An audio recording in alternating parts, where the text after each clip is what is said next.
रूही नन्ही सी बिटिया जो एक छोटी सी लकड़ी की बनी डोली देखते हुए सुबह आंख खोलती आंखें मीचते हुए उसको चाची की आवाज सुनाई दी। अरे महारानी अब उठोई के डोली में बैठ, अभी अपने सासरे जाना चाहती हो। धीरे धीरे समय बीतता गया। अब रूही अपने पूर्ण यौवन में अपने शादी के सपने संजोए अपनी ही दुनिया में मस्त रहती। चाची बार बार ताना मारती, अरे तुझे पाल पोस के बड़ा किया, अब तेरी शादी का भी खर्च करना पड़ेगा क्या? कभी कुछ काम भी किया करो। जब देखो लिपस्टिक काजल करती रहती है। घर के काम में मन लगा नहीं तो सासरे में तेरी आरती नहीं उतरेगा। रूही आज फिर चाची की बात सुन रोते हुए खाना बनाने चली गई। चाचा रूही को आवाज लगाते हुए अंदर से ही, अरे रूही कहाँ हो बिटिया, एक अच्छा रिश्ता मिला है, शाम को वो लोग देखने आएंगे, तुम तैयार हो जाना।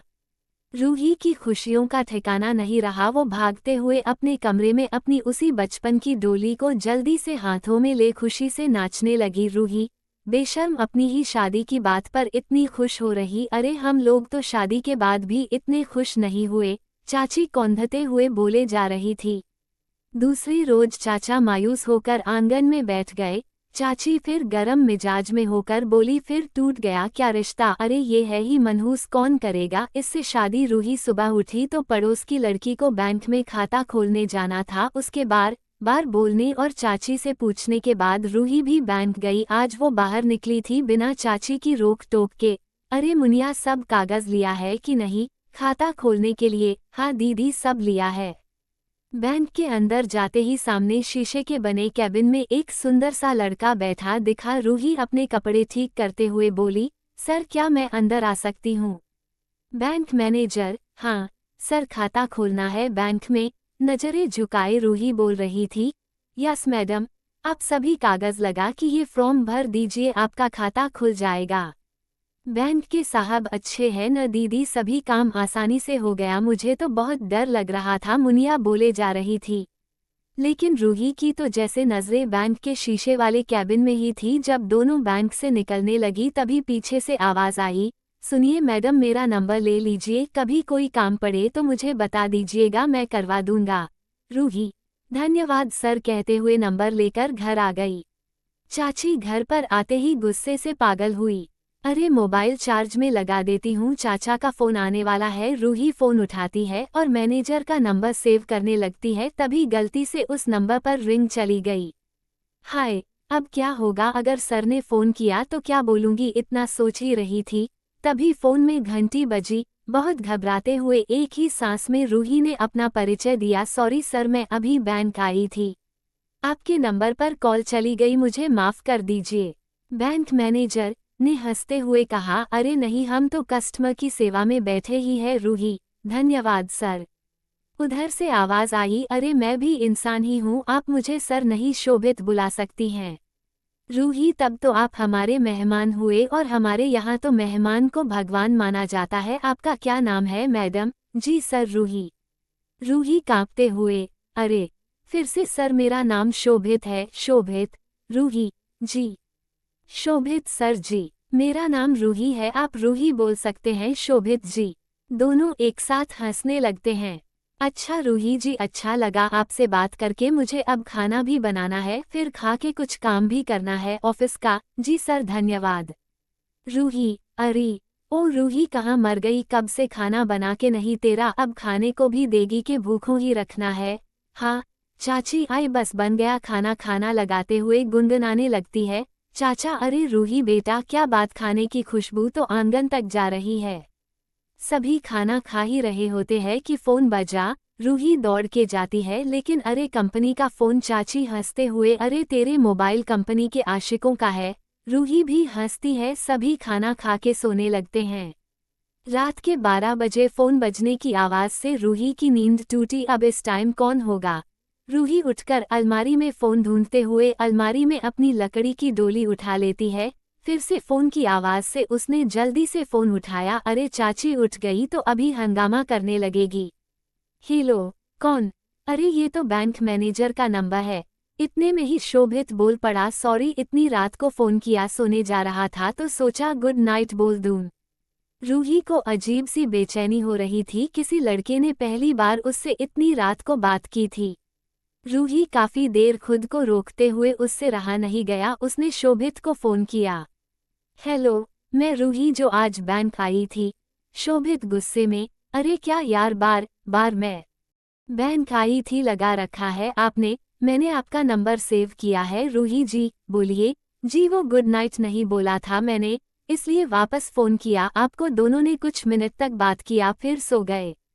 रूही सुबह देर से उठी, चाची के तानों ने उसकी नींद खोली। रूही जल्दी जल्दी काम करने लगी, तभी फोन की घंटी बजी। रूही सहम सी गई, जाकर देखा तो मैसेज था शोभित का। रूही जी गुड मॉर्निंग, क्या आप मेरी दोस्त बनेंगी? रूही के चेहरे में मुस्कुराहट ने दस्तक दी, तभी दरवाजे की घंटी ने उसका ध्यान खींचा। बिना मैसेज का जवाब दिए वो दरवाजा खोलने चली गई। फिर दिन भर काम करने के बाद जब शाम हुई तो याद आया कि शोभित का मैसेज पड़ा था, उसका उत्तर तो दिया ही नहीं। जल्दी से भागते हुए अलमारी की तरफ जाती है और रखी हुई मेज से टकरा जाती है। पैर में चोट लग गई। रूही पैर पर गर्म तेल लगा ही रही थी कि फोन की घंटी बजी। अरे शोभित जी का फोन। हेलो, उधर से आवाज आई। शुभ संध्या रूही जी, क्षमा कीजिएगा, मेरे पैरों में चोट लग गई थी तो आपके मैसेज का उत्तर नहीं दे पाई। शोभित जी, इतना सुनते ही जैसे ही दोस्त के रूप का प्रेम निकल पड़ा हो शोभित का। रूही जी, आप खुद का ध्यान नहीं रख सकती, आप चोट लगवा लिया आपने।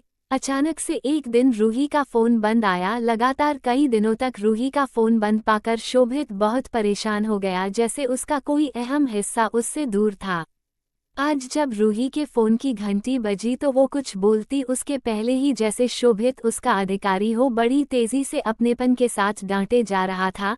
कहाँ थी तुम? हाँ, कुछ परवाह है किसी की तुमको? ठीक हो न तुम? शोभित जी, वो मेरा फोन खराब हो गया था, रूही ने उत्तर दिया। अरे तो मुझे क्यों नहीं बताया, मैं भेज देता ना। इतने बोलते ही शोभित रोने लगता है, जैसे वो रूही को बहुत टूट के चाहता हो और रूही को बहुत सालों के बाद पाया हो और अब उसे खोना नहीं चाहता हो। रूही उसको रोता देख परेशान तो हुई, लेकिन अचानक शादी की बात पे उसको हंसी आ गई। शोभित रूठते हुए बोला, मना लो तुम भी मेरा मजाक, मुझ जैसे सीधे लड़कों के लिए ये दुनिया नहीं बनी, लड़कियों को वो अयास टाइप लड़के ही अच्छे लगते हैं। बाय, अब आपको परेशान नहीं करूंगा, खुश रहिए हमेशा। यही कहते हुए शोभित फोन काट चुका था। तभी चाची की आवाज से उसका ध्यान काम पर गया, लेकिन काम के बीच भी उसके दिमाग में शोभित की बातें चल रही थी। आज पहली बार जिंदगी में किसी लड़के ने उसको इतने प्यार अधिकार से डांटा था। किसी ने पहली बार शादी की बात की थी। तभी शोभित का फोन फिर से। हेलो रूही, मुझे आपकी याद आ रही, काम में मन नहीं लग रहा मेरा। तभी उधर से शोभित हंसते हुए, आप बहुत खूबसूरत लगती हैं रूही, मन करता है आपको अपने सामने बैठा के बस देखता ही रहूं। रूही एकदम से चुप हो गई। उसको ये ऐसा अच्छा तो लग रहा था, लेकिन झिझक भी थी, ये सब ठीक है या नहीं। अब तो चाची के ताने भी मीठे लगते थे। अब तो रोज जल्दी जल्दी काम करके शोभित के फोन का वेट करती रहती। आज जैसे ही शोभित का फोन आया, वो कुछ नाराज सा था। क्या बात है, आप परेशान है? शोभित, नहीं रूही, तब क्या बात है? शोभित, एक बार बात नहीं कर सकती थी आप? पूरा दिन निकल गया। रूही, अरे शोभित जी, हंसते हुए बोली। शोभित, शादी कर लीजिए मुझसे।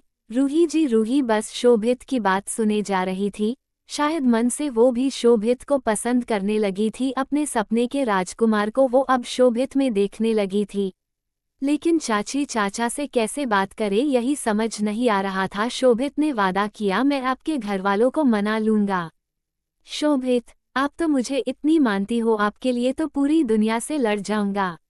आज रूही बहुत खुश थी, जैसे बचपन का सपना अब साकार होने को है। तुरंत भगवान के पास जाकर धन्यवाद देती है। शाम को जब शोभित का फोन आया तो उसने पूछा, रूही आप मुझे बताओ कि चाचा का स्वभाव कैसा है? कल ही मैं रिश्ता भेजता हूँ, अब आप और अपने पति से आप दूर नहीं रहोगी, मेरे पास आकर रहिए। जल्दी से इस घर को संभालिए और नन्ही सी प्यारी सी अपनी जैसे गुड़िया मुझे दीजिए। जानती हैं रूही, आज ब्रांच में एक महिला अपनी बच्ची को लेकर आई थी। उसको देख मुझे अपने परिवार की बहुत कमी खली है। मैंने आज उस बच्ची को अच्छा सा गिफ्ट दिया। जब मेरी बच्ची होगी उसको दुनिया भर की खुशियां दूंगा। दूसरे ही दिन शोभित ने बैंक से रिश्ता भेजा किसी कस्टमर के द्वारा। उसने आकर चाचा को सुझाव दिया, अरे चाचा लड़का अच्छा है, बैंक में है, रुपया पैसा खूब है और सबसे बड़ी बात दहेज के खिलाफ है, पढ़ा लिखा है, रूही के तो भाग्य खुल जाएंगे। चाचा ने शोभित को घर बुलाया और बहुत प्रेम से रिश्ता तय करके उसको अपना ही घर समझने की इजाजत दे दी। चाची भी रिश्ते से ऐतराज नहीं कर रही थी। समय बीतने लगा। अब रोज शोभित और रूही घंटों बातें करते। चाची चाचा से छिपकर अपने आने वाले परिवार के बारे में, अपने बारे में। रूही के लिए शोभित जैसे एक अनोखा सपना था। जैसे जैसे रूही शोभित के तरफ समर्पित हो रही थी वैसे वैसे शोभित कुछ दूर दूर रहने लगा। काम का बहाना बनाकर फोन कम करने लगा। इधर चाचा भी इस अच्छे रिश्ते को जाने नहीं देना चाहते थे। उन्होंने भी शोभित पर दबाव डाला, बेटा अपने पिताजी को बुला लीजिए, शादी की तारीख तय कर लिया जाए। रूही भी अब शादी जल्दी करके अपने घर में जाना चाहती थी, लेकिन शोभित उसको टालता रहता। एक दिन चाचा के ज्यादा दबाव डालने पर शोभित ने अपने पिता से बात करवाई, लेकिन उनके पिता के तो सुर कहीं और ही लगे थे। ये तो इनके परिवार का एक हिस्सा था बेटा। शोभित अलग अलग लड़कियों के परिवार का हिस्सा बनता, लड़की के साथ प्यार की बातें करके बाद में लड़की को ही बदनाम करके चले जाना इनका हमेशा का काम था। रूही के चाचा ने जब शोभित के पिताजी से बात की तो वो तुरंत बात टाल गए और उन्होंने बोला, मेरा बेटा सरकारी जॉब में है, मैं वैसी ही शहर की बहू लूंगा, दहेज भी लूंगा। रूही के चाचा अपना घर बेच के दहेज देने को तैयार हो गए थे। रूही ने जब शोभित से बात की तो वो भी टाल गया। पापा जो फैसला लेंगे मैं वही करूंगा। रूही चाचा को समझाते हुए बोली, चाचा मुझे 1 साल का समय दे दीजिए, मैं कुछ करना चाहती हूँ। चाचा जी मुझे मात्र 1 साल का समय दीजिए, मैं पढ़ना चाहती हूँ और मैं एक अच्छी नौकरी लेकर के मैं खुद इस लायक हो जाऊंगी कि घर भी नहीं बेचना पड़ेगा। चाचा उसके बाद सुनकर के जरा रुआसी हुई आवाज में बोले, बेटी यह तो मेरा कर्तव्य है। रूही चाचा को मनाने का पूरा प्रयास करती रही, जैसे तैसे करके उसने चाचा को मना ही लिया। अपने कमरे में आकर किताबों के बीच में उसने अपने आप को बैठा दिया। 8 महीने की मेहनत के बाद आज उसने परीक्षा दी और परीक्षा में पास होकर के वो अफसर बन चुकी थी। आज पहली बार चाची रूही के लिए चाय लेकर आई थी, जैसे उनका ममत्व जाग उठा।